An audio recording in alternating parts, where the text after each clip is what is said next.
Buenas noches, señores estudiantes. Espero que se encuentren muy bien de salud. Hoy vamos a continuar contra nuestra 13ª clase, no sin antes dar nuestro pensamiento del día. La inversión en conocimiento paga el mejor interés. Benjamin Franklin. Sean todos ustedes bienvenidos. Vamos a seguir con la parte de la suspensión de un tractocamión, ¿no? ¿Verdad? Partes de la suspensión neumática. El acumulador de presión. Su función es limitar al mínimo la posible conexión del compresor. Suele estar colocada entre el suelo del maletero y el cilindro. Esta es la ubicación exacta del acumulador de presión. Eje tándem. Eje tándem son aquellos ejes colocados en la parte posterior, ¿sí? Posterior es la parte de atrás de un tractocamión, o sea, donde está la carreta, donde está sentado lo que es el contenedor. Si ven que atrás hay 2 o 3 grupos de ruedas, pues cada grupo se denomina eje. Ahora, ¿qué es un eje tándem? Eje tándem se lo conoce al elemento constituido por 2 ejes articulados al vehículo por dispositivos comunes separados por una distancia menor a 2.4 metros. ¿Sí? Estos reparten la carga en partes iguales sobre los 2 ejes. ¿Qué quiere decir esto? 2.4 metros. Los 2.4 metros es la distancia entre eje y eje para que esa denominación se llame tándem. Si sobrepasa esa distancia se llamará eje doble, ¿de acuerdo? Perdón.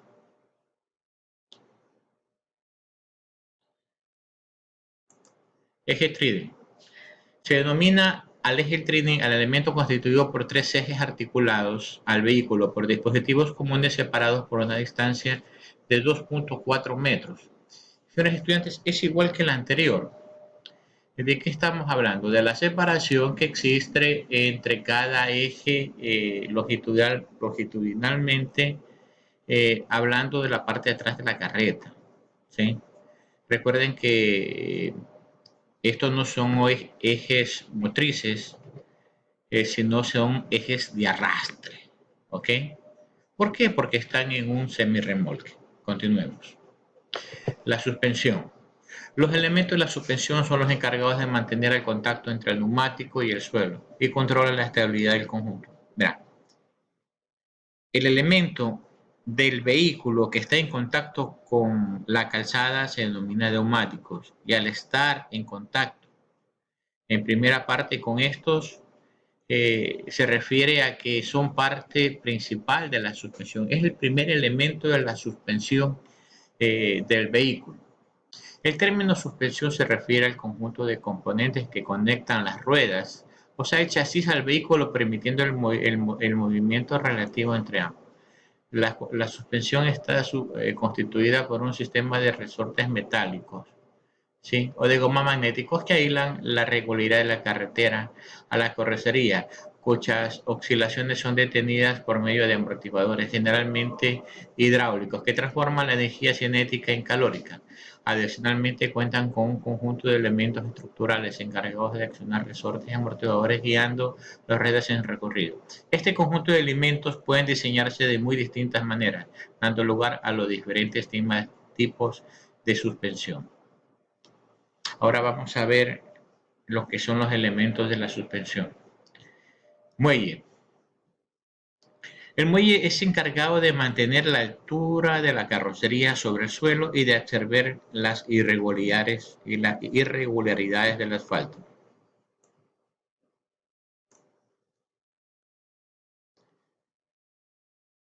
Amortiguadores. El amortiguador es el que se encarga de limitar las oscilaciones verticales de la carrocería que se producen por la acción del muelle. Pero también la amortiguación o amortiguamiento se define como la capacidad de un sistema de los cuerpos de disipar la energía en otro tipo de energía. Típicamente los amortiguadores disipan la energía cinética, energía térmica, o energía plástica, es decir, la función de un amortiguador es recibir y absorber y más que todo mitigar una fuerza tal, ya sea porque ha sido dispersado o porque la energía se ha transformado de una forma en que la fuerza inicial se ha hecho menos. Cuanto mejor sea la amortiguación de la fuerza inicial, menor será la fuerza recibida en el punto final. ¿De acuerdo, señores estudiantes? ¿Qué pasa si está en mal estado la suspensión?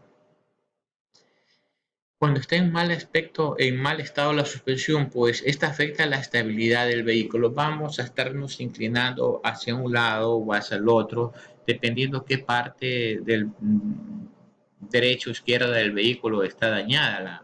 Me refiero a lo que es la suspensión, los amortiguadores. Puede ser los muelles, el mismo amortiguador. Si ustedes van a hacer un viraje a la izquierda y derecha, ustedes van a ver que el pronunciamiento de su vehículo, o sea, va a decaer justamente a ese lado y no es normal. Ustedes como conductores y como que conocen su vehículo se van a dar cuenta, ¿no? ¿Verdad? Dice, podemos perder la adherencia en giros.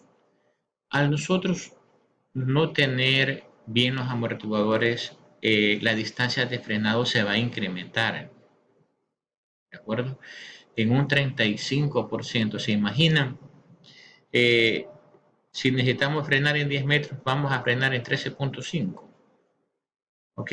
Es mayor la distancia y créanme, en distancia de frenado es muy peligroso porque podemos herir o matar a una persona. ¿Qué pasa si el amortiguador está en mal estado? Los amortiguadores en mal estado hacen que el resto de las piezas, rótulas, soportes del vehículo aumenten el desgaste. Debido al exceso de vibraciones en mal estado de la suspensión afectan nuestro control. Ya cuando tengan ustedes en cuenta algo, señores estudiantes, que cuando una parte de la suspensión se encuentra dañada, va a afectar por ende a la otra. No va a ser un trabajo en equipo coordinado, sino que esas oscilaciones, esas vibraciones, porque no hace su trabajo correcto, hace dañar las otras partes que están buenas y las van a degradar como son materiales perecibles. ¿Qué es lo que va a suceder? Que los va a afectar en su estructura y por ende ya no va a realizar el trabajo y no va a estar útil para amortiguar en los baches o los desniveles del diseño de las vías. Partes de la suspensión, los resortes. Se conoce como resortes o muelles elásticos a un operador elástico capaz de almacenar energía y desprenderse de ella sin sufrir deformaciones permanentes, cuando cesan las fuerzas o la tensión a las que son sometidos. En la mecánica son conocidos erróneamente como muelles. ¿De acuerdo? Amortiguadores.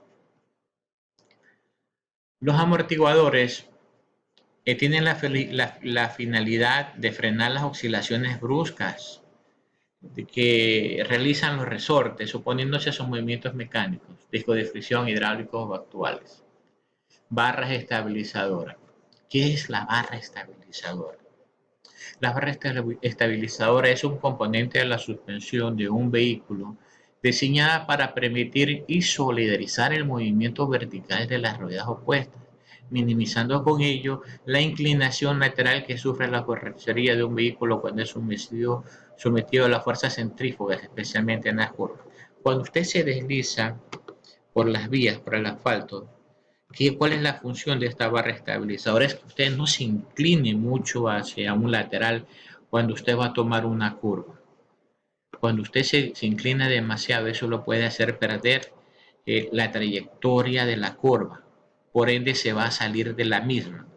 Todos los vehículos actuales disponen de una barra estabilizadora, los antiguos no, por eso que nuestros padres, abuelos, tenían que colocarle a cierto tipo de vehículos y marcas una barra estabilizadora. Las ruedas. ¿Qué son las ruedas? Son el único elemento del vehículo en contacto con el suelo, ¿verdad? Y es un elemento esencial del vehículo, entre otras funciones, perdón, soportan la masa del vehículo. ¿Qué es la masa? La masa no es otra cosa que el peso total, el peso bruto del vehículo, ¿sí? Que le permiten dirigir y amortiguar las pequeñas irregularidades del terreno. En caso de montajes gemelos o dobles, se debe tener en cuenta que el tamaño y la presión de las ruedas deben ser iguales. Además, se debe comprobar periódicamente que su desgaste sea uniforme. La llanta es la parte metálica de la rueda que soporta el neumático, es lo que nosotros llamamos aro, y disipa parte del calor generado por el rozamiento de este. En la rueda sin cámara aloja también la válvula. Los neumáticos. Las ruedas están provistas de neumáticos para adherirse al pavimento, sirviendo de punto de apoyo para el desplazamiento, frenado del vehículo y constituyen el único punto de unión con el suelo. Esas son las ruedas, ¿de acuerdo? Sus funciones son soportar los esfuerzos longitudinales de aceleración, transmitiendo el par y la potencia de frenado, soportando las fuerzas de guiado lateral necesarias para dirigir el vehículo. Participan en la suspensión absorbiendo el 8% aproximadamente de las irregularidades del terreno, que son transmitidos a las fuerzas verticales derivadas de la carga. Interiormente los neumáticos están conformados por una serie de tejidos textiles. Se pueden dividir en diagonales. Los tejidos diagonales están colocados en forma diagonal unos sobre otros. Aquí vemos en la imagen la estructura de una llanta, perdón, de una goma, de un neumático. Las radiales. Los tejidos están colocados en forma paralela, desde el talón del neumático hasta el otro, reforzados por otros tejidos metálicos colocados en una zona de banda. O sea que cada banda tiene como estructura principal una malla metálica. Según sea el sistema que mantiene el aire herméticamente en su interior, pueden ser con cámara. La cámara situada entre la cubierta y la llanta contiene el aire y la presión si se produce un pinchazo, la cámara se gasta y el aire se pierde. Eso es cuando tenemos cámara. Señores estudiantes, eso ha sido todo hasta hoy. Le agradezco su atención. Nos veremos en una próxima edición. Tengan ustedes muy buen día.